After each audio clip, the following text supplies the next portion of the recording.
জীবন্ত রুটির নাম নয়।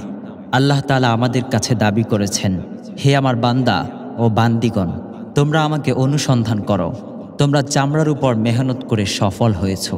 তোমরা লোহার উপর সাধনাকে এমন পর্যায়ে নিয়ে গেছ যে তা এখন আকাশে ওড়ে।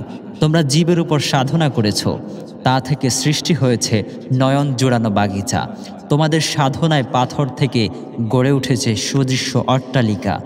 তোমরা সুতার উপর শ্রম দিয়েছ, তা থেকে তৈরি হয়েছে রং বেরঙের বস্ত্র। অথচ আমি হলাম এক জীবন্ত বাস্তবতা। তোমরা আমাকে সন্ধান করো। তোমরা যদি আমাকে পাও, তখন তোমাদের সব পাওয়া হবে। এখন তো তোমরা বস্ত্রের গোলাম, কাঁচির গোলাম, চামড়ার দাস, পাথরের দাস। তোমরা বস্ত্র সামগ্রীর গোলাম।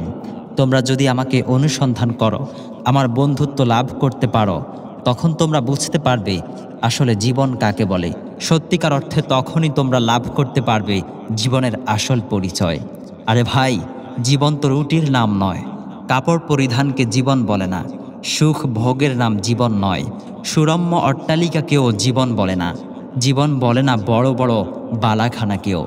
প্রশ্ন হলো, এগুলোই যদি জীবন হতো, জীবনের লক্ষ্য হতো, তাহলে মৃত্যুর সময় এগুলো বিচ্ছিন্ন হয়ে যায় কেন?